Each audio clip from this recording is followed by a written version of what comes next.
তোমাদের একটা কমন সমস্যা যে কেমিস্ট্রিতে উদ্দীপক পড়তে পারি না, কোশ্চেন পড়লে উত্তর পারি না, উত্তর লেখার পর নাম্বার পাই না। কিভাবে উত্তর লিখবো আজকে কথা বলবো সেটা নিয়ে।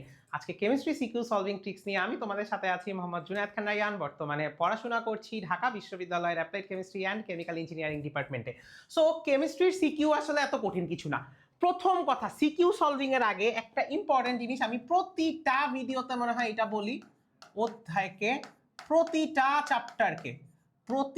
চ্যাপ্টারকে পার্ট বাই পার্ট ভাগ করা, প্রতিটা অধ্যায়কে পার্ট বাই পার্ট ভাগ করা। আমার প্রতিটা ক্লাসের ওয়ান শট দেখলে দেখবা যে প্রতিটা ক্লাসের মধ্যে বলা আছে একটা অধ্যায়কে কয় ভাগে ভাগ করা যাচ্ছে এবং কোন ভাগে কি কি আছে। তো অধ্যায়কে ভাগ ভাগ করে পড়বা, সিকিউ এমনি অর্ধেক পেরে যাবে। এইবার আসলে ট্রিক্সের ক্ষেত্রে কথা বলি। প্রথমে আমাদের স্টেম বা উদ্দীপক যেটা থাকবে সেটাকে আমাদের খুব সুন্দর করে ডিকোড করতে হবে, অর্থাৎ আমাদের বুঝতে হবে যে কি চেয়েছে, তোমার কাছে কি চেয়েছে এটা যেন তোমার কাছে ক্লিয়ার থাকে। যে তোমার কাছে কি কোনো চিত্র চাইছে, তোমার কাছে কি বিক্রিয়া চাইছে, তোমার কাছে কি ব্যাখ্যা চাইছে, নাকি তোমার কাছে ইলেকট্রন বিন্যাস দিয়ে দেখাইতে বলছে, এই জিনিসটা খুব ভালো করে বুঝতে হবে।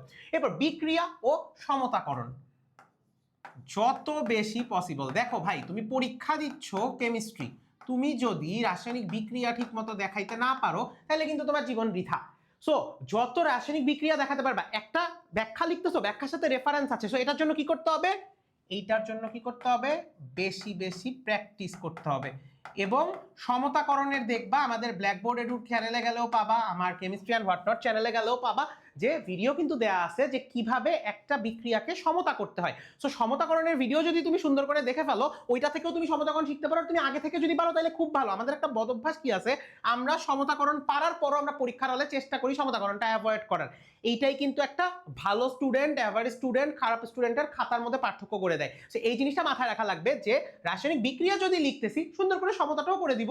যদি সেটা অনেক বেশি বড় কোনো বিক্রিয়া না হয়, যেটা তোমাদের এসএসসি বইয়ে নাই, সো সেটার দরকার নাই। বাট যে বই বিক্রিয়াগুলো বইয়ে আছে সেগুলো এমনভাবে প্র্যাকটিস করি যেন সমতাকরণে কোনো ইস্যু না হয়। এরপর একক চেক। একক চেক মানে হলো তুমি একটা পরীক্ষার খাতায় তোমার ম্যাথ আসছে, ধরো মোলের ধারণা রাসায়নিক গণনা থেকে কোনো ম্যাথ আসছে, তুমি যদি সেইটার ম্যাথটা ঠিক মতো না করতে পারো, আমি কি করবা বলো তো, যে উত্তর লেখার সময় খেয়াল রাখবা যে তুমি যে সলভটা করছো তুমি ঠিক মতো একক ঠিক বসাইছো কিনা। ধরো তোমাকে বলা হয়েছে জুলে বসাইতে, তুমি আর্গে বসায় রাখছো।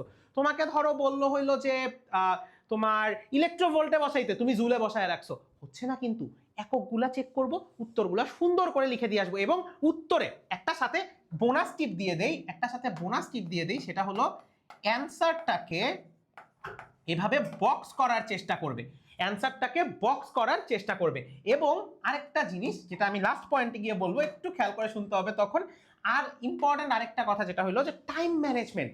ধরো তোমাকে বলছে জারণ সংখ্যা বের করতে, তুমি একটা জারণ সংখ্যা বের করতে যদি 15 মিনিট লাগায় দাও, তুমি কি ওই পরীক্ষায় বাকি কোশ্চেনের জন্য টাইম পাবা? সো টাইম ম্যানেজমেন্টটা কি, কোশ্চেন বুঝে যে কোন কোশ্চেন আসছে তোমার, ওই কোশ্চেনে তোমার কাছে কি চাচ্ছে সেইটা বুঝে দেন তোমার টাইম ম্যানেজমেন্ট করা লাগবে। তুমি যদি ওইটা না বুঝো, যত চেষ্টাই করো না কেন ভাই, তুমি পরীক্ষা শেষ করতে পারবে না। কারণ কোনো সিকিউ তোমার যেমন 20 মিনিটে শেষ হবে, কোনো সিকিউ কিন্তু তোমার 40 মিনিটে শেষ হতেই পারে। তোমার রসায়ন ও শক্তি থেকে কোনো একটা কোশ্চেন আসছে, ধরো তোমাদের শর্ট সিলেবাসে এসএসসি 26-এর নাই বুঝলাম, বাট পরবর্তী ব্যাচগুলোর তো আছে, ওখান থেকে কোনো একটা কোশ্চেন আসছে, একটু সময় বেশি লাগবে।